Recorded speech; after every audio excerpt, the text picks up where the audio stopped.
తబల వాయిస్తా, డప్పు, తాళం వాయిస్తా, తాళం ఎలక్ట్రికల్ ప్యాడ్ వాయిస్తా, ఒక కీబోర్డ్ తప్ప అన్ని రకాల జెమిడిక తప్ప అన్ని రకాల వాయిద్యాలను వాయిస్తా నేను. ఆ అంత బాగా సమయం కేటాయించారు అయితే.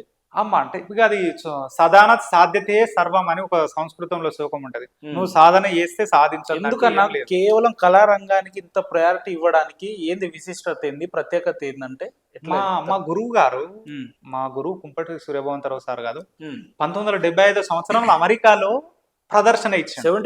1975 లో ఓకే. ప్రపంచ తెలుగు మహాసభలు ఎల్బీ స్టేడియంలో జరిగినప్పుడు అక్కడ ఆయన ప్రదర్శన చూసి మేలు కొలిపిన డప్పులు అని సినారే గారు సారీ అప్పుడు ఆంధ్రప్రభలో ఆర్టికల్ రాశారు. అది నేను చదివిన కాబట్టి ఆయనే చదువురా అని ఒక సూర్యభవంతరావు సార్ 3వ తరగతి చదువుకొని 7-8 దేశాలు తిరిగిండు. మరి దాని మీద పిచ్చితోటి నేను ఆయన దగ్గర శిష్యరికం చేసి ఇంతమందికి అడ్జేస్తున్నప్పుడు మనం ఎన్ని దేశాలు తిరగాలి, ఎంతమందికి విస్తరణ చేయాలి అనేది నాకు తట్టింది. మా గురువు గారు కూడా ఆశీర్వాదం నాకు చాలా బాగా ఉంది.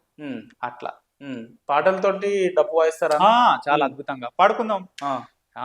ఏ పాటలు అంటే ఇష్టం అన్న మీకు ఎక్కువగా? అంటే సమాజానికి మేల్కొల్పే పాటలలో ఎవరి పాటలు? భక్తి పాటలలో కూడా సామాజికంగా తత్వ గీతాలు బాగా ఇష్టం. ఇప్పుడు ఊర్లలో జ్ఞానబోధ ఉంటది, జ్ఞానబోధ భజన గీతాలు ఉంటాయి. దాంట్లో మన జీవితానికి దగ్గర ఉండేటువంటి తత్వ గీతాలు గాని, లేకపోతే మహనీయులలో ఉండేటువంటి సామాజిక గీతాలు గాని, లేకపోతే కుల పురాణాలలో ఉండేటువంటి సామాజిక గీతాలు గాని, వాటన్నిటి నాకు బాగా అంటే ఉద్యమ నేపథ్యం ఉన్న గీతాలు అంటే ఎక్కువ ఇష్టం అని విన్నాం మేము. అవి ఇష్టమే, ఇవి ఇష్టమే. అంటే నీకు మనిషికి ఒక తాత్వికతను, ఒక నీ వెనకాల ఒక బ్యాక్గ్రౌండ్ లో ఒక పెద్ద శక్తిని అందించే ఏ పాట అయినా ఇష్టమే నాకు. ఈ ఒక విప్లవ మా వ్యూవర్స్ కోసం ఒక 4-5 పాటలు మంచి పాడాలని ఆశిస్తున్నాం అన్న. తప్పనిసరిగా పాడదాం, తప్పనిసరిగా. నేను అంటే మనిషి కరుణించవే జగదాంబా, నీకు శరణు జశద శారదాంబా, కరుణించవే జగదాంబా, కరుణించు నీ పాద కమలంబు నిప్పుడు, ఆహా కరుణించు నీ పాద కమలంబు నిప్పుడు, మరువాక నిన్ను దలుదు మదిలోన ఎప్పుడు, కరుణించవే జగదాంబా, నీకు శరణు జశద శారదాంబా, కరుణించవే జగదాంబా. పల్లపవాణి మా తల్లి, పల్లపవాణి మా తల్లి, కనిపించిన కల్పవల్లి, పల్లపవాణి మా తల్లి, ఆహా ఇట్టి జన్మము మళ్ళీ రాదు, అయ్యో ఇట్టి జన్మము మళ్ళీ రాదు, నీకు ఇంతైనా జ్ఞానంబు లేదు, ఇట్టి జన్మము మళ్ళీ రాదు, ఆహా కరుణించవే జగదాంబా, నీకు శరణు జశద శారదాంబా, కరుణించవే జగదాంబా. ఇది నేను 3వ తరగతిలో ఉన్నప్పుడు డప్పు కొట్టుకుంటున్నాను. అంటే శివుడు మనము అంటే జగదాంబ అంటే పార్వతీదేవి అనుకోవచ్చు, మనం ఇంకా రకరకాలుగా పోల్చుకోవచ్చు. అట్లా అంటే ఈ జన్మ ఒకటే ఉంటది, నువ్వు ఏదన్నా సాధించాలనుకుంటే ఇప్పుడే సాధించుకో, నీకు సమయం లేదని ఈ పాట ఉద్దేశం. చాలా గొప్ప తత్వం ఉంటది ఇందులో. ఇంకెవరెవరు పాటలు అంటే ఇష్టం? చాలా అంటే మన ఎల్లమ్మ అంటే ఊర్లో భాగవతం ఆడినప్పుడు గాని, లేకపోతే బుర్ర కథలలో ఉండేప్పుడు బుర్ర కథలు గాని చాలా చాలా ఇష్టం. బుర్ర కథ కూడా చెప్పేది మేము. బుర్ర కథ నాకు చెప్పడం వస్తుంది, వాయించడం వస్తుంది. తాంబూరా, ఈ బుర్ర వీణ, ఇవి 2 మా కోసం ఒక ట్రైల్ వేస్తారా? బుర్ర కథన ఆ వినరా సోదర వీరుల్లారా, వీరగాథ వినరా, తందానా తందానా ఓ దేవ తందానా తరిగిట జంపరిత. అయ్యా ఆనాటి కాలంలో ఆహా మనకు ఆదివాసుల హక్కుల కోసం, ఆదివాసుల హక్కుల కోసం ఆదిలాబాద్ జిల్లాలో చాలా గొప్ప పోరు నడుస్తుంది. ఆ పోరు ఏ విధంగా ఉన్నదంటే పుట్టినాడు రాకుమరం పీపు ఆదిలాబాదులోనా, తందానా తందానా దేవనందనానా, అరే గోండుల చలు గోండుల దండును గట్టి తానే ముందు నడిసినాడా, తందానా తందానా దేవనందనానా తరిగిట తరిత. ఇట్లా మా గురువు పద్మశ్రీ షేక్ నాజర్ సార్ కొడుకు బాపూజీ సార్ దగ్గర నేను బుర్ర కథను కూడా నేర్చుకున్నా. అట్లా ఇది మనము మన ఏమంటారు ఒగ్గు కథ, హరియరియా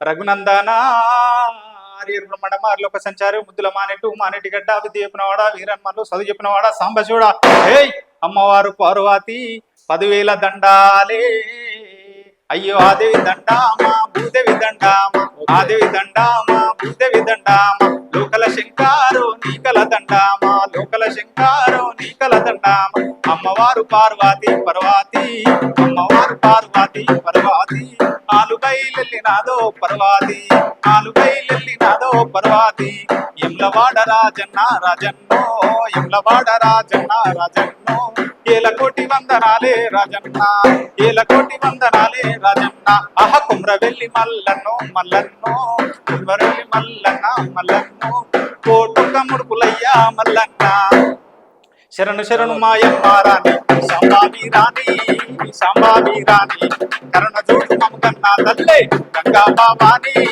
దేవి భవాని ఆహా శరణు శరణు మాయమ్మ రాణి సంభావి రాణి కరుణ చూడు మమకన్న తల్లి గంగా భవాని దేవి భవాని ఆహా 3 రూపాయలిస్తా ముత్యాల రైకే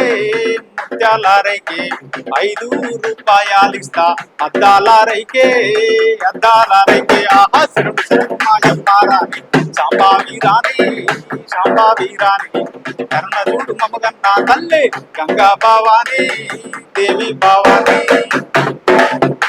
ఇట్లా ప్రతిది మనం చాలా అద్భుతం అన్న. చాలా డప్పు ప్రదర్శనలోనే ఎక్స్పర్ట్ అనుకున్నా కానీ పాటలు కూడా చాలా అద్భుతంగా పాడుతుంది.